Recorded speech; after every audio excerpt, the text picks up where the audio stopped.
And now, the SleepHawk Worldwide Podcast. Here are your hosts, Brandon Staton and Tyler Hansbrough. What's up, everybody? Welcome to the SleepHawk Worldwide Podcast. This is Sleep Dog with the Big Hawk. What's up, everybody? It's been a low-key week, but I'm excited to be back in the lab with my guy Sleep Dog for another great pod. Guys, we got breaking news. Right into the pod. Won't be breaking. Happened 15 minutes ago and everybody already knows about it. By the time you hear this shit, we'll be on to something else. But Drake Maye just said he's leaving, guys. He confirmed the obvious, but he will not be playing in the Mayo Bowl. Good on him, said it last pod. He's going to declare for the NFL draft. So we got Max Johnson, a guy coming in from A&M. Looks like he's going to be the guy officially. I don't think this was a big surprise. Tez Walker also declared earlier in the week. And so, that's it for the Drake Maye era and what might have been at UNC. But big shout out to that dude from where I sit, man. What a fun time to be a Tar Heel and a Tar Heel fan while that guy was QB. So I don't know what you think about it, Big Hawk, but that's some big news for Tar Heels. I think we might have been holding out a little bit of hope, like maybe, but yeah, not going to happen. No, it was a extreme long shot. No, I like all the Mays. I wish nothing but the best, and I know you do too for Drake. He's got a bright future. Obviously, when you have his draft stock and his potential and what the experts are projecting him to go at in the NFL draft, you understand his decision and you understand why some of these guys are sitting out of these bowl games. Whether you agree with it or not, they have a chance to change the course of their life with some of the opportunities and the money they can make at the next level. So nothing but the best of Drake. It was fun watching him. He was an extremely good talent. And hopefully we watch him play on Sundays a lot for many years to come. Here's my question to you. If you're the Carolina Panthers, who are 1 in 10,000 right now, I don't know if they have the first pick if they lose out because something's going on in Chicago. They got a bunch of picks, but I think they have number 1 pick. They just drafted Bryce Young last year. Mm-hmm. And I guess, there's some arguing about other guys in front of Drake. Fine. Okay. But if you're Carolina, you got a chance to put a Carolina dude, QB. I won't ask if you draft Drake Maye, given the fact that there are probably perfectly arguable decisions at quarterback to be made besides him. But do you consider it?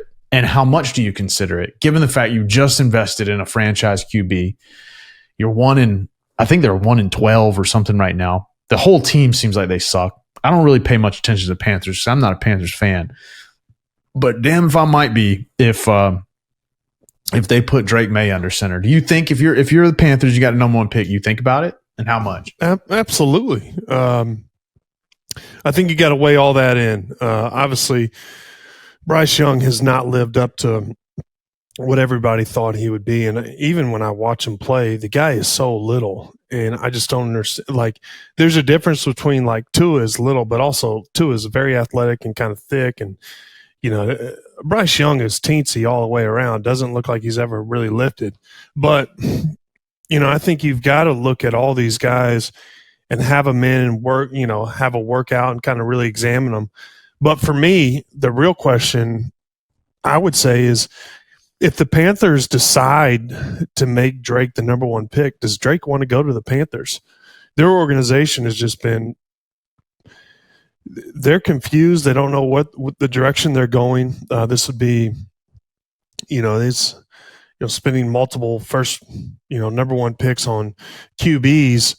That's not really a good environment for, a new young rookie. Now, I don't know what the best situation. I know that the Titans took Will Levis early last year, and he's a young QB. But I have to look around. I'm not really sure where people are projecting Drake, but I do not think that the Panthers would be a good situation for a young QB to go into. It just almost seems like they're so lost that they need a pick, like a surefire pick.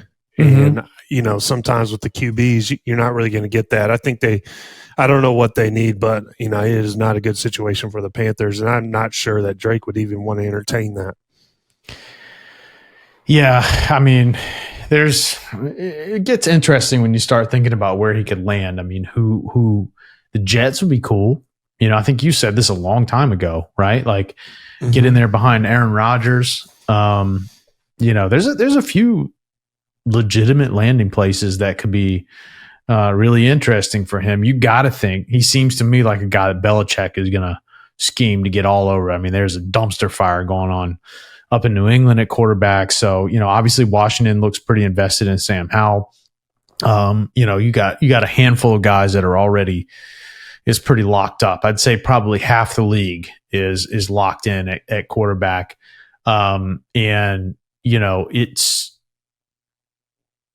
It's tough. That's the other thing is like the teams that aren't locked in, you've got, some really good like young talent. You got CJ Stroud. I mean, he's locked in Texas. You've got Anthony Richardson is probably going to be locked in Indy. Maybe you look at a team like Detroit that's got Jared Goff, but like, I mean, do they go after somebody and hope, a couple years from now? And then you got to ask the question, you got what's his face in Washington? You got Caleb Williams, you got all these other guys that are these huge QB prospects to contend with. So it is going to be an interesting QB year, right? Because there's not a ton of teams, I don't think, that are quite looking for quarterback, as many as there usually are at least. And then on top of that, there's quite a few really good ones go around. So then you got to figure out who's got the picks and where. Well, here you go, Sleep.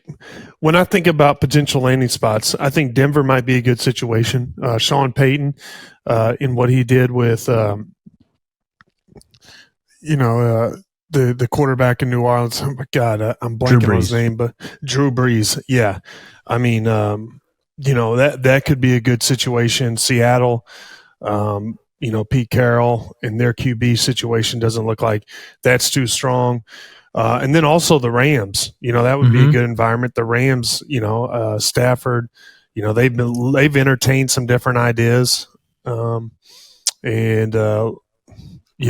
mentioned the Patriots, but also the Giants, they haven't been, even though what's his face, their quarterback is kind of hurt. There've been a lot of, I think it's Matt Jones, and I think he's taken a lot of heat. Daniel Jones, Yeah, Daniel Jones.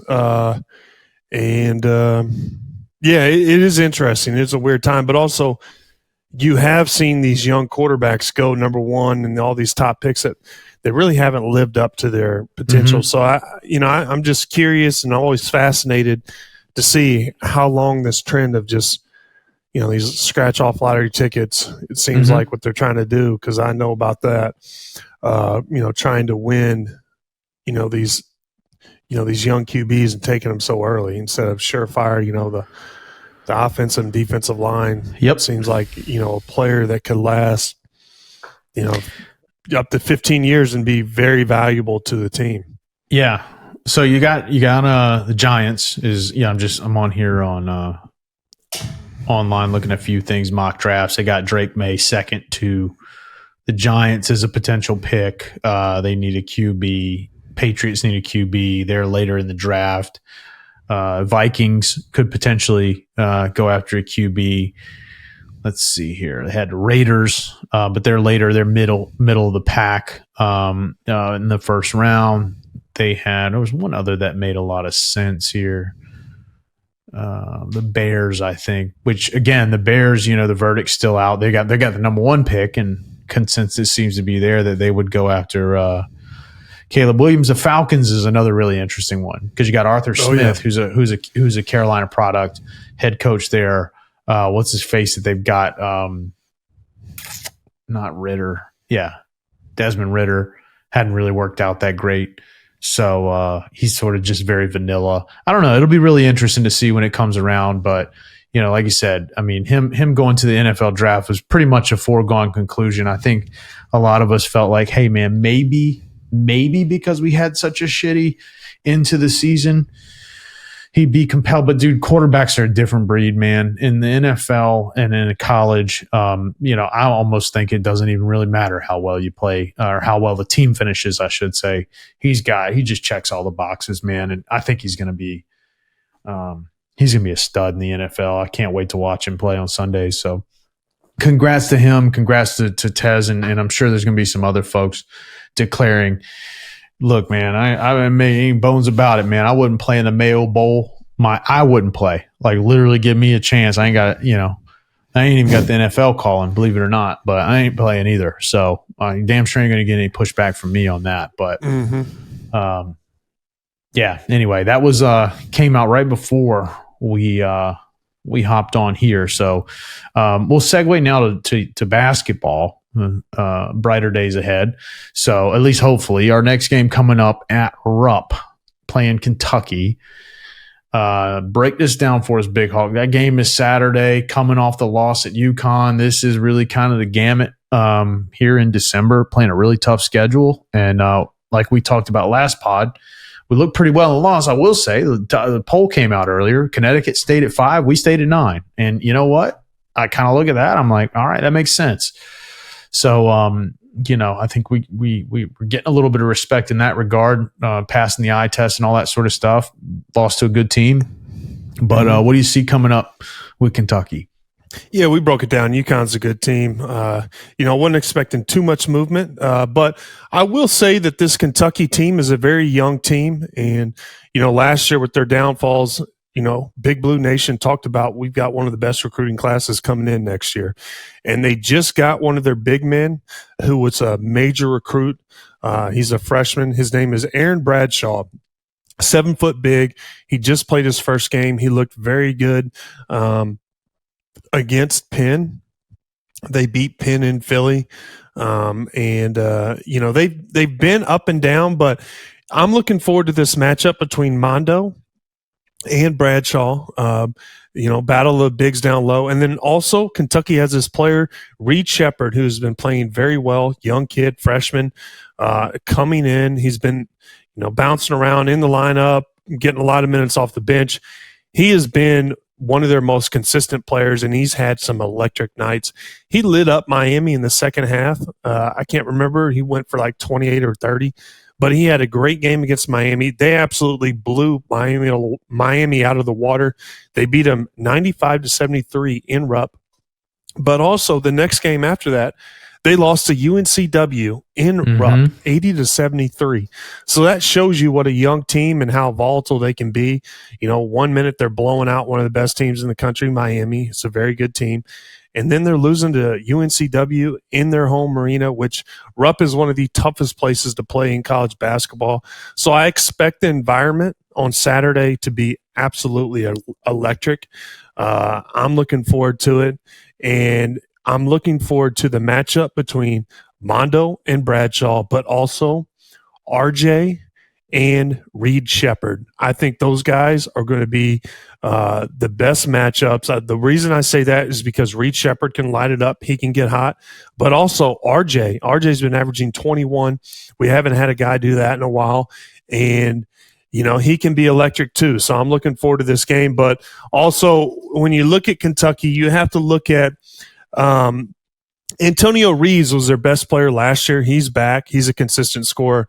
We've got to find a way. Listen, I've said this. Our Achilles heel this year is going to be, do we guard? If we show up and guard and play defense, we are going to win. And I think that's, with who we've added, Harrison Ingram, and how he's scoring and playing for us, that has been one of the biggest surprises. That guy has been a great addition. We can move him around and play multiple positions. But also RJ has shown that he can be an electric, consistent scorer. And he's done that this far to the season. And Mondo is just getting rebounds and putting up double-doubles. So if we show up and guard and play defense, we're going to win this game. And it's going to be like that throughout the rest of the year because we have guys that can score and do different things. And I've liked what I've seen so far from the Hills. I like the pace of play and how we're playing. Seems like we're playing tough and, four together. So it's going to be an exciting game. I think this is going to be a great one, Sleep. Yeah, Heels come out favored just a touch. I might have misspoke earlier. This game is not played at Rupp. This is in Atlanta, the CBS Sports Classic at State Farm Arena, 5:30. So maybe I was too much sipping on a little tequila tonight and misspoke there. So that's good news. We don't have to play at Rupp. Well, that's a problem for me play. because I got my dad tickets thinking it was at Rupp, so I have to call him. Hey man, Atlanta, dude, hop on Atlanta. What is it called? Trivago and snag you a plane ticket there. Oh yeah. So anyway, I think you're right. This is another one, man. We've been talking about it. We'll see a lot about the team, a lot about the staying power and all that sort of stuff. Going in, we're a favorite. We're starting to. We talked about it at the beginning of the year how we were sort of flying under the radar. We played well. Now we're sort of starting to get. Quite frankly, I feel like this really is who we are. I think we're a good team. Based on what I've seen so far. Kentucky scored 90 points a game. I mean, they played some chumps. They played old Austin P or somebody who they played last. Has scored about 2,000 points against them. They played Penn. Marshall and Penn. Oh, yeah. I was looking at the Marshall game earlier. They plopped in 118 on them. So that'll pump your averages a little bit. But they're in the 80s and 90s every night. So defense got their work cut out for them. Got to protect the ball. Got to shoot it well. We shoot a lot from the outside. And I think as this team goes, we're shooting a lot more from the perimeter. We're getting a lot more transition baskets, which help ease the burden of the perimeter. But, if we're shooting well from outside, we're going to do well. And if we're not, it's going to get a little dicey, So we'll see. Neutral court right around Christmas time. These are such toss-ups to me in college. I think it'll be a big game. And probably live up to its billing, but one I'm definitely looking forward to. And the Heels have definitely had plenty of time to get ready for it. Last game was against UConn on the 5th, so they'll have about almost 2 weeks before between games. So we'll see how. I anticipate they're going to come out early. Shots won't be falling. You got to shake off a little bit of rust. So in my opinion, which is worthless in terms of basketball analysis, I feel like they got to get to the bucket, right? If you had that much time off, right? I really feel like the focus is the first 4 minutes of the game got to be getting out, driving the lane, getting the free throw line, getting easy layups to get in a rhythm. Because anytime you take that much time off and you try to go out there, there's no replicating a game situation. Go out there and try to, just shoot from the outside. Like you're gonna take a little time to get your bearings straight. So that's what I'll be looking for from them. And this is one that would feel really good to win, man. It would feel good to go out and neutral site, good team, SEC team, and really kind of put your stake in the ground in terms of the rest of the season and where you really are if you're, contender or pretender, because there's been some good teams out there. Kansas looks great. Purdue's lost a couple games, I think, but they look great. Arizona looks really good. Obviously UConn looks great. So, I would say that we look good. But right this second, I don't think we are maybe in that class yet. And that's not a knock. I just feel like, I haven't seen enough. You gotta win this game. You win this game and in my opinion, that sort of changes things. Of course Carolina can go and run. Of course they can win and beat anybody. I mean, they're Carolina, right? But I think right this second, they still have a little bit to prove, I guess, is what I'm trying to say. Well, yeah, and when I look at across the college basketball landscape, I think that you have 3 teams right now that are playing on a different level than most teams. I think that's Arizona, Purdue, and Kansas. Mm-hmm. Kansas is playing very well. They're the team that beat UConn. Mm-hmm. That's where UConn got their one loss. And I would actually throw UConn in that category. I think UConn can play with anybody, and I think they are a contender.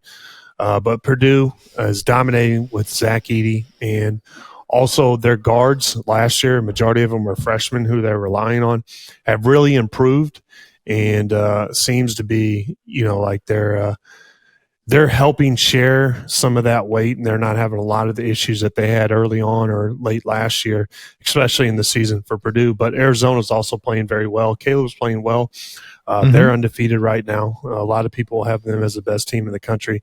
So those 3 teams right now to me, are the three best. But I would put, Carolina in that second tier. I think Carolina can develop, especially if we have somebody that kind of comes along and off the bench and gives us an extra, spark. I think we've got to be able to find some depth somehow and be able to use some of the guys on the bench to ease the pressure on the starters. So that's going to be something that I hope evolves and develops, especially over these next few weeks, because it's such an important time to get the bench involved, because it's really tough to do that late or in the middle of the year and expect guys to come in off the bench who really haven't had consistent minutes or a lot of playing time and expect them to really play a big role or have a positive impact on the game because they've been, so out of rhythm. And you talked about it's hard to get game reps. So it's important to use a lot of that bench sometimes. But, hey, I think this team right now, I think they've taken a big leap from what they were last year. They're playing hard. They're playing with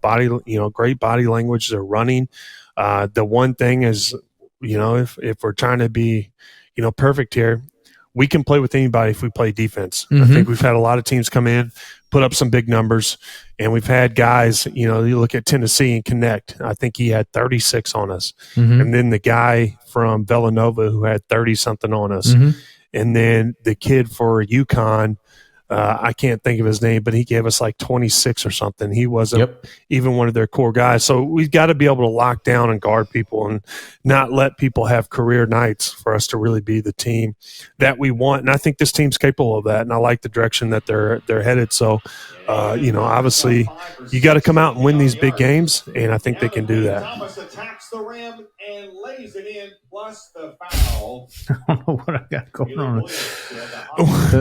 Damn, somebody's on my damn ESPN. I've had it sitting on my screen for about an hour, and then all of a sudden they broadcasting a game on there. Yeah. So anyway, to your point, the difference I think in Carolina that I see now and Carolina that I saw last year is that Carolina's playing hungry, and I think that's a big thing. And I'll tell you who else is playing hungry. Big Hawk. A lot of noise being made about it. The old Zion. And they are just smoking this guy on the internet. So this is a good segue into the in-season tournament. And it's really kind of in a weird way. It's kind of sad that the real storyline is not that is only partially that LeBron wins it and the Lakers win it and all these other things.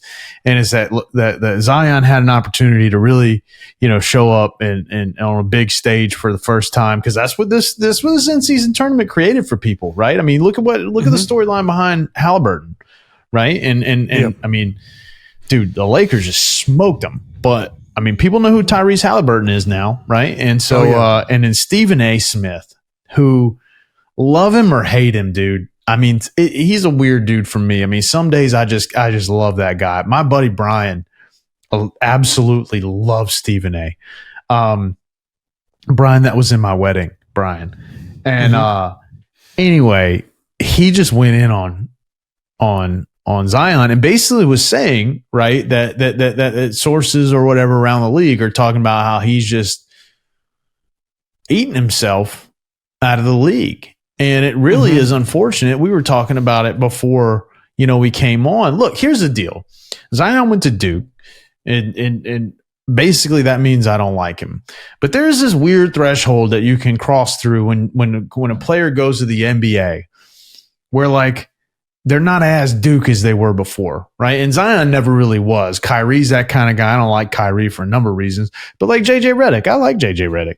There's several players there's a couple players that went to Duke that are in the NBA that will never set foot on my fantasy team. I don't care if Grayson Allen wins MVP. I'll never put Grayson Allen on my fantasy team, which he won't, so I ain't got to worry about it, right? But there's some of those guys. But like Zion I don't have anything against Zion. Like if Zion were to become what Zion should become, that'd be fun to watch. I don't know that necessarily I could really get over the hump and root for him in the same way I root for LeBron. But it's a bummer to see him kind of do what he's doing, or at least that's the narrative, right? I mean, it's in a weird way, man. Like I think people feel like because he's Zion or because he's this or that or should be a star or whatnot, that like struggling with your weight is probably like he should be immune to that, which I don't think is right. That shit, I mean, hell, dude, I wish I was about 20 pounds lighter, just like I bet Zion does, you know? Yeah. So there's that element to it. But I think the common thought process is, I mean, I'd like to think that if somebody was paying me $100 million, you know, I'd probably lay off the damn ho-hos. Yeah, and, you know, Stephen A. was talking, first of all, I like Stephen A. There's nobody that can get more people riled up and, you know, screaming at your TV than him. He's great. God. But you always got to turn the TV down when he's on there, though. Like, you can't just listen to that shit. He went in on Zion today. And honestly, I understand his frustration. The reason I do is because this guy is paid $100 and something million. Okay. He's had weight issues. He's had injury issues. And it just seems like he's gotten bigger. And, you know, the thing is, he was talking about that every chef in New Orleans is looking to find Zion because he will eat the table. And he said when he was watching Zion, he said his belly was jiggling.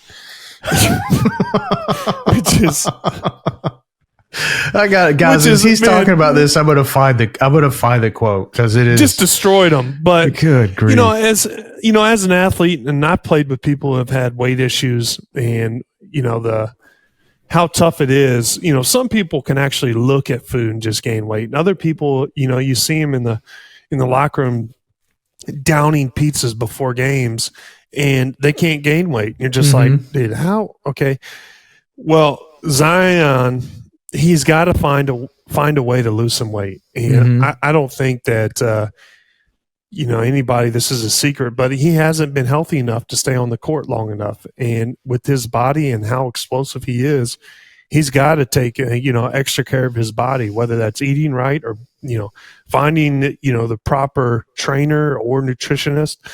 You're getting paid too much money and you're too good of an athlete to have, you know, a career-ending injury or never live up to your potential because you couldn't control your eating. And, you know, I don't know if he's eating right and he's not losing weight, but he's not doing something right to get his body in shape to play consistently and prevent himself from getting injuries.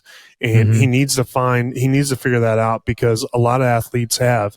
And this isn't something that, you know, a lot of people haven't dealt with. There is a formula for you out there. You got to figure that out. You're getting paid too much money and you have too much expectations, and you're supposed to be one of the perennial or one of the main all-stars in the NBA. And, you know, in somewhat, you know, one of these guys where these marquee players where we have these matchups, this guy's, you know, he needs to lose weight to really live up his potential. It's clear as day, Sleep. Yeah, and I mean, you got all the resources. That's the biggest thing, right? Like, there's no, it's eating right is expensive. I think that's what the common, or it takes, you know, it's inconvenient. I mean, that's what I tell myself all the time is that I just don't feel like cooking. I'd rather eat Chipotle, right?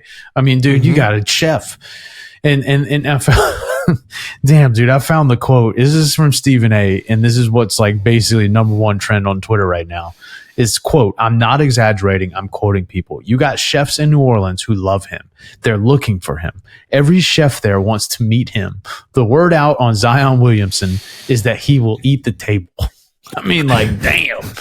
Holy shit. So, you know, I mean, you know, I wish we could like legally play that clip because I could only imagine that coming out of Stephen A's mouth.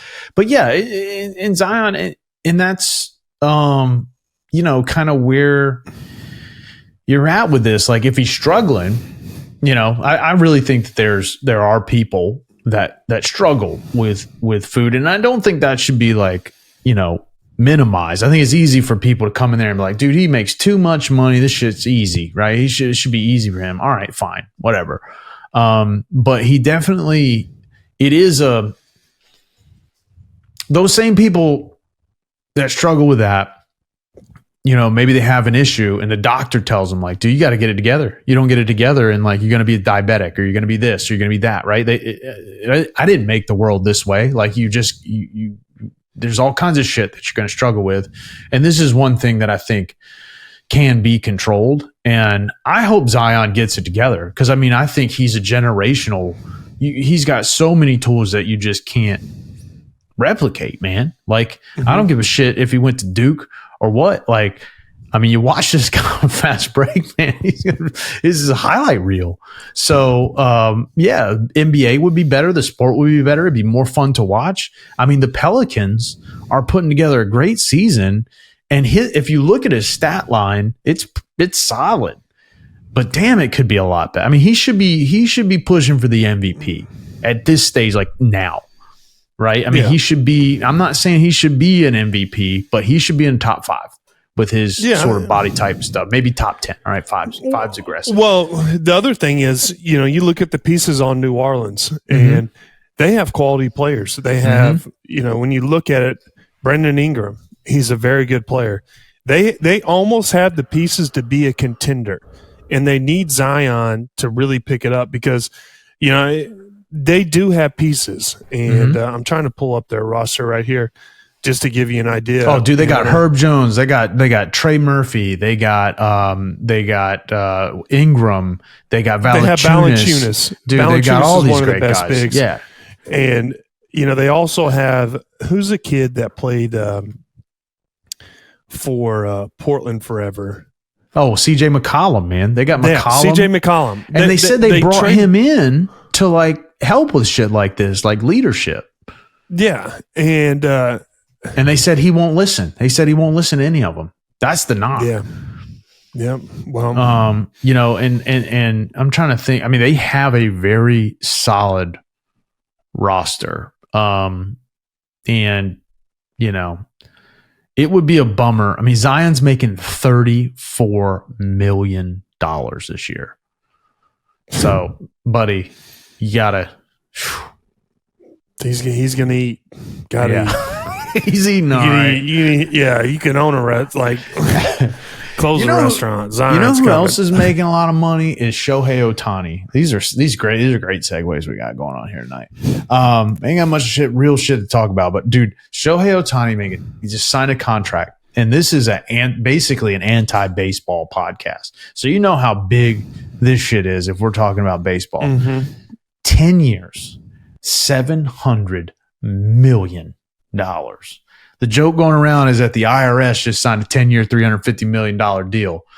But dude, 10 years, $700 million. That is more money than LeBron James, Michael Jordan combined made in their entire career. Insane. LA Dodgers. Sleep. How does baseball have all this money? No salary cap. Okay. All right. Well, who watches it? Believe it or not. I mean, baseball's got I don't know one person that watches baseball. 162 games. Okay. Yep. Think about revenue, TV revenue, ticket sales. I bet ticket sales are nothing relative to where else they're making their money. But, you know, baseball's a long season. Baseball's a historical game, right? I mean, baseball's the game that like nerds watch, you know? So like, you might have a guy that doesn't. I mean, there's a lot of people. Baseball people are baseball people. There are a lot more people, I would imagine, that watch baseball and nothing else than that watch like football and nothing else, basketball and nothing. Like baseball people are baseball people. Well, there's no time to watch anything else because a damn baseball game is like 8 hours. Buddy, there's a baseball game going on right now, and it's still going on. Like baseball, I think is about like the sun. That shit never ends. It's always there somewhere. Dude, I played baseball up until junior college, and I used to know. I could tell you, Rafael Belliard's on base percentage when I was, you know, in my teens and 20s. Dude, I haven't watched a full on baseball. I'm a Mets fan. I can't tell you 5 guys on the Mets. No clue. You know, it's just the game just, you know, the World Series this year. Like, I can't even tell you anymore. I've forgotten who was in the World Series. It was Philly and what? I forgot. Like, I mean, at the end of the day, I just don't care anymore, man. Arizona, right? Maybe. Yeah, that's who it was. Hell, I don't know. That's who. All I know is that they had a baseball card, and if somebody stole a base, somebody got tacos for the rest of their life or something like that. Taco Bell has managed to make baseball a big deal. You steal a base in the World Series, somebody gets a bunch of free tacos. Taco hell. Yeah, man, dude, Taco Bell's ain't hell till later, man. It's heaven while you're inhaling it. I'll give you that. It's really good. Dude, $700 million, that's a lot of money. And here's the big thing. I don't want to dwell on this, but the thing about it is Dodgers signed him. Dodgers needed pitching. And this is all contingent upon Shohei Ohtani pitching next year. I mean, he had a UCL injury, which is elbow injury. And if listen, here's the deal. One thing, like I do know, I am educated about baseball. And while it's and people love, they're America and whoever, like recency bias is a big thing. And here's the thing. Here's the reason this contract makes a lot of sense too, is Japan. Baseball is a big international game. He's a global star. So they're going to bring in tons of revenue from outside the U.S. He is, in the sample that we've seen, I'm going to say it right now, based on, again, this is assuming you can do this over a longer period of time. If what we have seen from him is what we will see from him, he's the best baseball player ever lived, period. He can do what no one else could do. People talk about Babe Ruth pitched and hit. Babe Ruth, dude, buddy, me and you could strike out Babe Ruth at this, you go back, just look at pictures of Babe Ruth. Ain't no way that dude could last a season in the modern game. For this guy to do it in this time period isn't to be basically the best pitcher and the best hitter at the same time is unreal how good this guy is. So look, man, $700 million. What's going to happen is somewhere down the line, this is going to look like a terrible contract because dude's going to get some age on him. But I'm pretty sure they're going to get a return on investment between now and then. How long is this contract? 10 years. So he is 29 right now. Mm-hmm. And 39. Is there a lot of 40-year-old baseball players? Not many good ones. Not many good ones. He won't be as good as he was then. Well, do you think there's a possibility he'll play at 42? He won't hit and pitch at that age. That's the thing about baseball is if you're a great hitter, Pujols was a big league caliber, above average big league caliber hitter until he was till he retired. So some of these big power hitting guys, I think people take for granted when a guy gets old and he's just like, a 220 hitter and hits 16 home runs and that's all he does in a season, but he plays like 60 games. Dude, situational power in a baseball lineup is a big deal. So even but is it worth?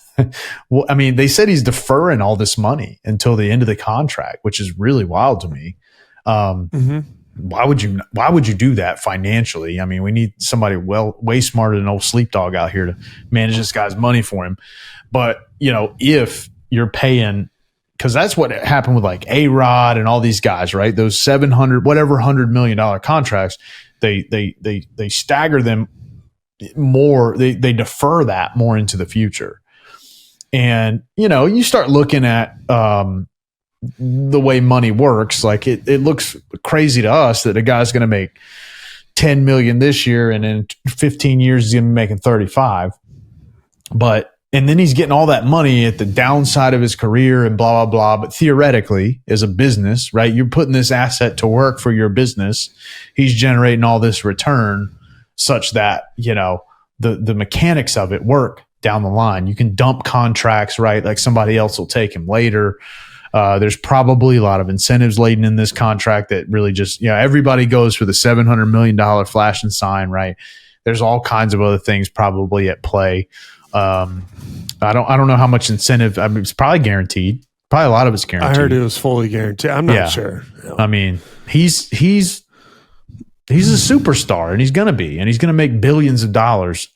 The LA Dodgers are worth probably $5 billion, would be my guess. I'm just pulling that number out of a hat. If you don't think they'll be worth 7, 8, 9, 10 in 10 years, then we're all in a world of trouble. So the most staggering part to me is arguably this guy is the greatest baseball player to ever play the game. And in his prime, people still weren't tuning in to watch him like crazy. If you take another sport, like I'm a casual football fan. I like to watch NFL. And if I had a chance, like Patrick Mahomes, he's somebody that I would tune in and watch. But if you said the greatest football player to ever play is playing on this team, I would tune in. And it's just amazing to me that this guy is the greatest ever, and still a lot of people don't even watch him. And it's just mind-blowing to me, Yeah, the LA thing, you're right. I mean, I'm not a Chiefs fan, but if Chiefs are playing the freaking Giants on Monday Night Football, I'm going to watch. If I'm flipping through Sunday Ticket and, I can't find a game to watch, I'm going to find one of the great players and I'm going to watch them. I am not going to watch baseball. If they're in the World Series, maybe I'll watch. But you've got that international audience. I think being in LA is a tough thing for most fans. If he played for the Yankees, I don't think a lot of people would watch. That was the biggest fear for baseball, purists, is that the damn Yankees would just buy him. Baseball is just one of those things where individual players are such a weird element to the team because, I mean, dude, you could stack your lineup with whoever the hell you want, and it doesn't mean you're going to win games. I mean, there's a lot of things going to a baseball roster, but also out in LA, got the Lakers win the first in-season tournament. Got LeBron James wins the MVP. Anthony Davis was 41-21 in the championship game. I mean, they just smoked the Pacers, and they're hanging a banner. And this is my favorite out of all that we've talked about that I know no one cares about of the NBA in-season tournament. My favorite thing was that someone said this is LeBron James, by winning the in-season tournament, has done something Michael Jordan could never do. And everybody's thinking, well, of course not. It's like, leave Vegas with $500,000. And I saw that the first time. And now I've seen it 1,000 times. But when I saw it the first time, I just died. I thought it was hilarious. But, I mean, some of them dudes won $500,000. All of them won $500,000. But some of them dudes ain't have $500,000. No, it was a great tournament. And, I was actually surprised that the Pacers beat the Bucks to get to the championship game. I kind of wanted to see Giannis and LeBron go at it. But no, the Lakers showed out. AD did his thing. And the knock on AD is, do it for the whole year. And, he kind of made a big deal about after he won it, like, say now what can you say? No one ever said you weren't good. They just want you to stay healthy so we can see you a whole year. I mean, obviously when AD plays, he's really, really good. He just hasn't been, available when the Lakers need him. But, do you think the Lakers are a real contender? Do you think they could win the NBA championship? Because I still think there's teams developing in the West. When I look at this, Phoenix, I think Phoenix has a great core. I think they're a newer team. I think they're still evolving into what they could be. I think Golden State is a team that could get hot and make a little bit of a run. But to me, I don't think that the Lakers are truly a contender this year. And I picked the Warriors to go to the finals. Okay. Yeah. And I'll tell you right now that I'll see the Lakers in the finals way before. I mean, Golden State's got, I think here's my hot take. I think the Lakers have a better opportunity to make in the finals. I think that is less likely to happen than the Warriors missing the playoffs. I think the Warriors have a legitimate chance of not making the playoffs. That's a side story. I think it's legit. I think they got to go to the trade deadline and they got to get somebody. They got to get their shit figured out. I think Steve Kerr is too stuck on their core guys. And I think and rightfully so. Like, I mean, dude, you got guys you won a bunch of championships with, but I just don't think their chemistry's there. And I think there are a number of things wrong with that roster and how it's being utilized. My thing with the Lakers is I think the Lakers are significantly better than I thought they would be. Can they win a championship? Like, it just feels like no. But I also feel like they're good enough where they can move some people around and probably bring somebody in, at the trade deadline, and that whole thing changes. I think they're upper middle of the Western Conference, and dude, you put LeBron in the playoffs in a healthy AD. I mean, I don't see why they couldn't. But, well, here's the thing: is can LeBron stay healthy at this age into the playoffs? That's the question for me. He did have. I mean, he looked unbelievable in the mid-season tournament. Yeah, unbelievable, and you got to give them respect. They did their thing and won it. But, I think the Pacers caught a little hot streak. Tyrese Halliburton, unbelievable performance in the whole in-season tournament. And I think he's been the breakout player this year. Like, we knew he was an all-star, but we didn't really know that he could actually be in the lead for the league MVP right now at this point. And I would say nobody's playing better than Halliburton. I think he is the MVP of the league so far this year. Do I think that – I don't think the Lakers can get past Denver. I'll tell you that. But it'll be interesting. But to me, also the East is very intriguing because I do think Philly I think Philly's playing well. I think, the Bucks are playing well. The Pacers have been a surprise. They can get it going. So the East will be really interesting to me, towards the end of the year in the NBA. Yeah, there's a lot going on in the NBA. The in-season tournament, I think, was a pretty big success. I mean, the games are really good. I'm sure they'll take a look at and see what they can adjust. Hopefully one of those things is the damn court. Regular courts will do just fine. The biggest thing I saw, and we'll kind of get out of here on this, is that I felt like it was okay that the Lakers were in the championship game because everybody's kind of a Lakers fan. So the atmosphere was there. Mm-hmm. But what was missing in the other games was the atmosphere in the championship game. And I felt like the games delivered, but being in a neutral place in the NBA is sort of like, I'm not saying that I think you're going to get Game 7 atmosphere in the NBA in-season tournament, but I think if you have teams in their home arenas and logistically that becomes, a challenge to work out. But you played every other game home and away. So, I think if there were one thing that I would suggest that if they could figure that out, it's like, hey man, play those knockout round games in the championship game, play those at home. I agree because that would really, really make for great basketball. So, guys, Christmas time. Damn, we got about a couple more pods before Christmas. Get your damn Jimmy's boxes. Send them to people. And if you don't, if you ain't feeling crab cakes, well, you should be feeling a SleepHawk Worldwide t-shirt. We still got some limited stock run, man. Go to our website, come on our Instagram, DM us, whatever you need to do. Maybe we'll throw a discount code out there, entice some people. I mean, what could you think of, Big Hawk? Assuming you don't get the Jimmy's box for Christmas, I mean, is there anything in the world that you would rather receive as a Christmas gift than a SleepHawk Worldwide t-shirt? Absolutely not. They feel phenomenal.